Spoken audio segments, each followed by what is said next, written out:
Bueno, lo primero agradecer a Álvaro y al Proyecto Resueltos por ofreceros la posibilidad de esta visita virtual a ITER. Lo que vamos a hacer es, os voy a presentar el proyecto y vamos haciendo un par de paradas y si queréis preguntar algo cuando paremos, pues hacer las preguntas que queráis, ¿no? Esa parte no hay problema. Bueno, pues hola, me llamo Ignacio Prieto.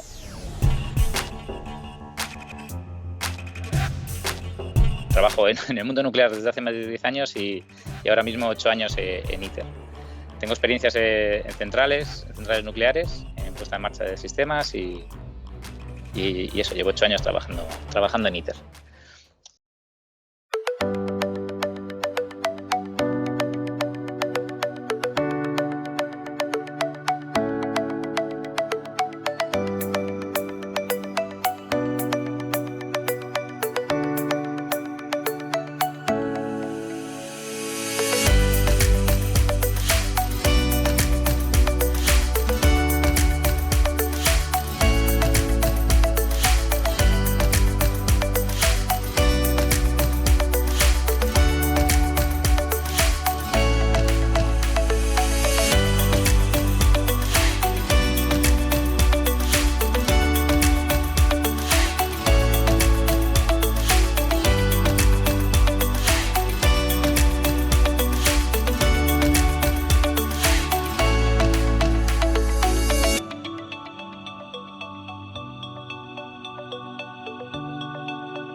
Lo que estamos intentando replicar es lo que se produce en el Sol de manera normal todos los días.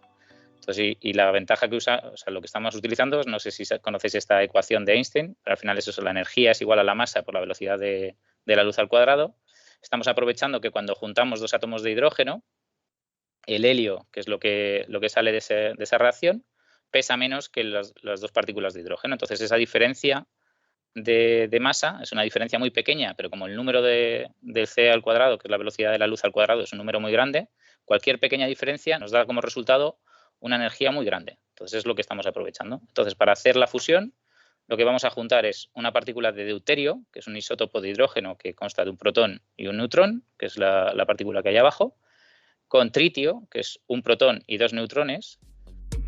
Lo juntamos para formar helio, que tendríamos dos protones y dos neutrones, y saldría un neutrón y un montón de energía, que es lo que queremos aprovechar para generar la energía en aplicaciones, por ejemplo, como la generación eléctrica.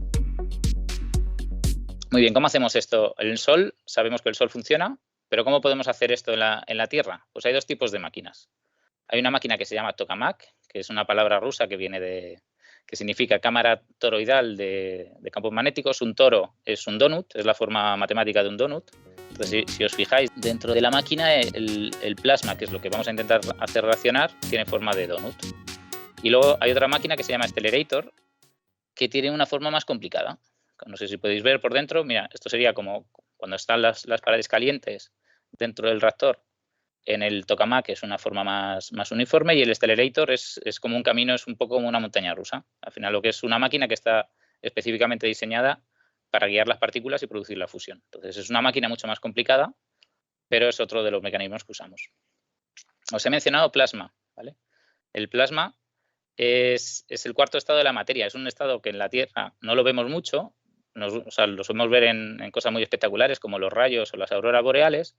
Pero resulta que el estado de plasma, que es el cuarto estado de la materia, que es cuando tienes un gas muy caliente y lo ionizas, eso significa que los electrones van por un sitio y los átomos, los protones, van por otro, eso es el estado de plasma, está en todas las estrellas. Entonces, las estrellas son más o menos el 99% de la masa del universo.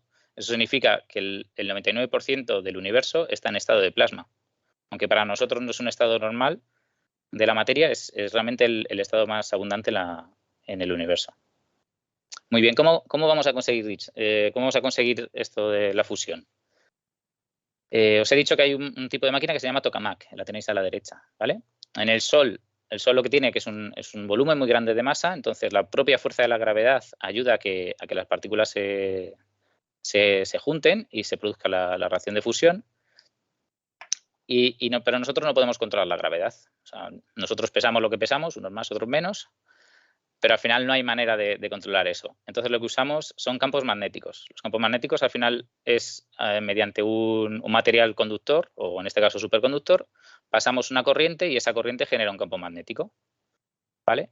Para que os hagáis una idea del tamaño que tienen los imanes que estamos usando en ITER, a la izquierda podéis ver una de las bobinas.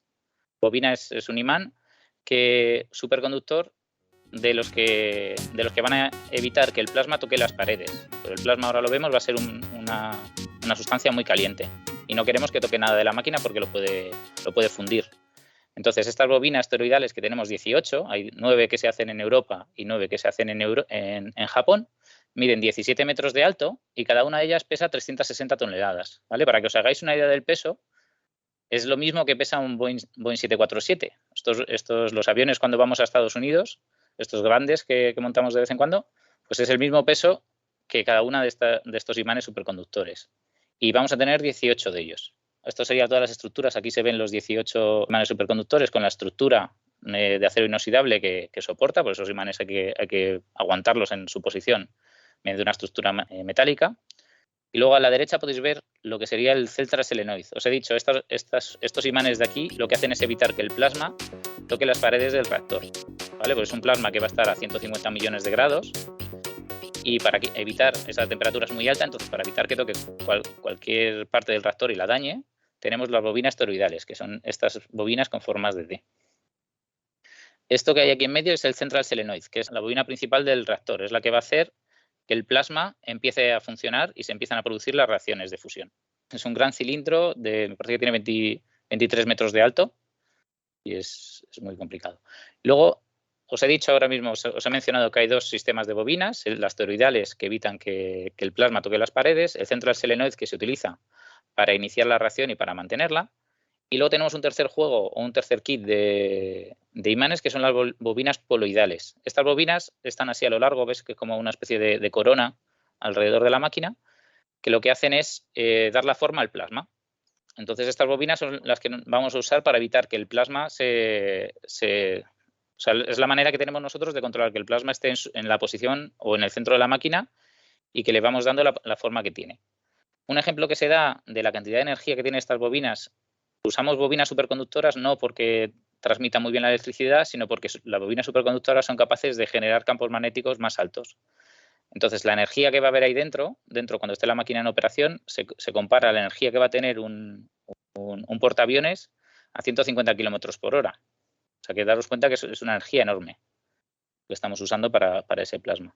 Y luego, las bobinas son superconductoras, pero lo que es la transmisión de corriente se hace a través de cables de aluminio.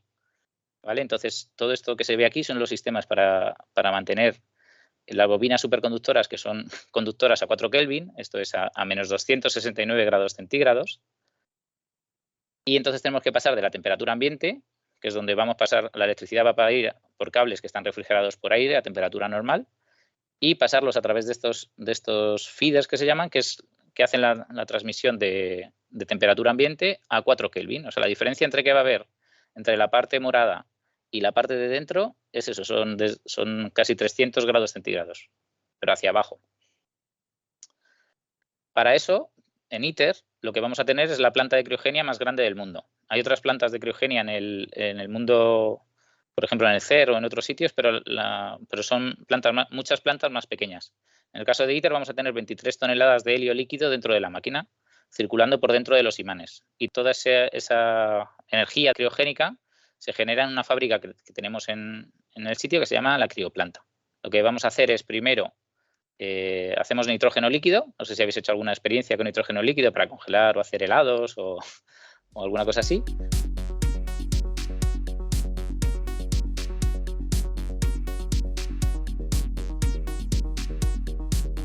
Pues ese nitrógeno líquido, que está a 80 Kelvin, lo utilizamos para enfriar el helio hasta los 4 Kelvin. Daros cuenta que tenemos que llegar hasta eso, hasta los 269 grados menos 269 grados. Vale, estábamos hablando, os estaba comentando que para hacer la fusión en la Tierra para imitar el Sol necesitamos imitar la gravedad, que lo hacemos con campos magnéticos, y otra característica que tiene el Sol es que todo el material que hay dentro del Sol es hidrógeno, ¿vale? Muchísimo porcentaje del material es hidrógeno. Entonces nosotros, como no somos tan eficientes como el Sol, lo que tenemos que hacer es coger, os lo he mencionado antes, dos partículas especiales de hidrógeno, que son el deuterio y el tritio, ¿vale? Son las partículas que hemos analizado, los científicos han analizado, y son las que nos va a resultar menos complicado hacer la reacción. Pero para poder hacer esa reacción necesitamos tener un entorno muy, muy limpio. Y eso se hace a través de la vasija de vacío, ¿vale? En inglés se llama vacuum vessel. Esta vasija de vacío va a estar con una limpieza. La limpieza es que no va a haber partículas dentro. O sea, fijaros, la unidad que se utiliza para medir el vacío dentro de la máquina es la distancia que recorre una partícula hasta que choca con otra partícula. O sea, no sé si os dais cuenta, en el aire tenemos la convección porque está el aire que está chocando las partículas entre sí. Aquí vamos a tener del orden de 5 metros entre que una partícula empiece a circular hasta que se pueda encontrar con otra partícula. Es un nivel de vacío bestial. Y el peso de este componente, que es la vasija de vacío, que es donde se va a producir la fusión, son 8.000 toneladas, que es más o menos el peso estamos en Francia, así que es el peso de la Torre Eiffel. Daros cuenta de los tamaños.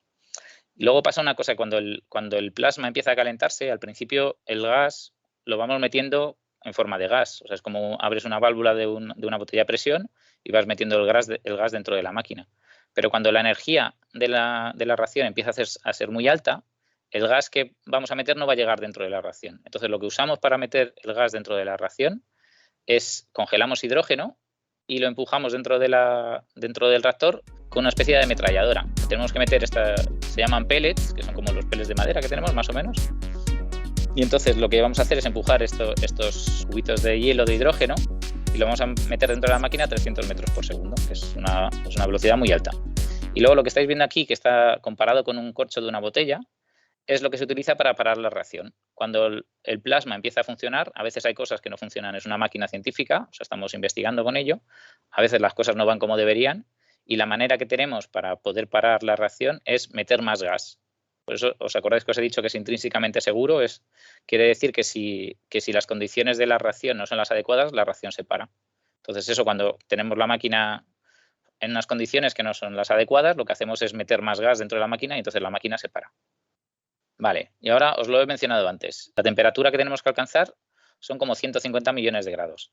Para que os deis una idea, el centro del Sol, o sea, la parte de fuera no, pero el centro del Sol está a 15 millones de grados. Pues entonces nosotros, os he dicho que somos menos eficientes que el Sol, o sea, hacemos la reacción peor que el Sol. Entonces lo que vamos a tener que hacer es llegar a 150 o 200 millones de grados. Esta temperatura es una temperatura muy alta. Al final lo que estamos haciendo es empujar las partículas, los electrones y sobre todo los protones para que lleguen a chocar entre ellos y que ese choque rompa. Cuando tenemos dos partículas cargadas positivamente, normalmente se repelen, pero si consigues meterle mucha energía, esa propia energía va a hacer que choquen y se juntan. Entonces, eso es la fusión, ¿vale? Entonces, los mecanismos que tenemos para alcanzar estos 200 millones de grados son microondas, como las microondas que tenemos en casa para calentar el desayuno. Pues hay dos tipos de microondas. Tenemos un microondas que lo que hace es calentar electrones, que se llama Electron Cyclotron Heating, y la fuente de esa microondas se llama girotrones, es un nombre muy molón, a mí me gusta por lo menos. y el microondas que usamos para los protones se llama Ion Cyclotron Heating, ICH, ¿vale?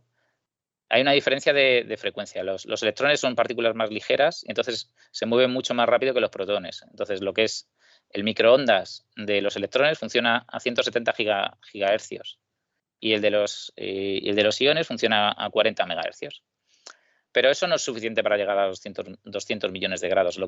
Hay un tercer elemento que se llama neutral beam, que son estos, no sé si os fijáis, os he dicho que el reactor mide 23 metros de diámetro, 29 desde fuera, y es que tenemos tres sistemas que se llaman neutral beam, que son aceleradores de partículas, que aceleran las partículas a 1 megavoltio. O sea, tenemos dos placas ahí a 1 megavoltio, o sea, es a 1.000.000 de voltios de diferencia, y con eso lo que hacemos es meter partículas cargadas a la temperatura. O sea, ya metemos partículas calientes dentro de la mezcla para calentar más la mezcla, ¿vale? Esto sería este tercer sistema.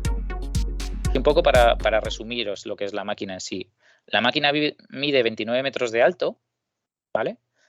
El volumen interior del plasma son 840 metros cúbicos, que no parece mucho, pero es 10 veces más en volumen, o sea, es 1000 veces más en distancia lineal que la máquina más grande que hay ahora mismo en operación, que se llama JET y está en Reino Unido.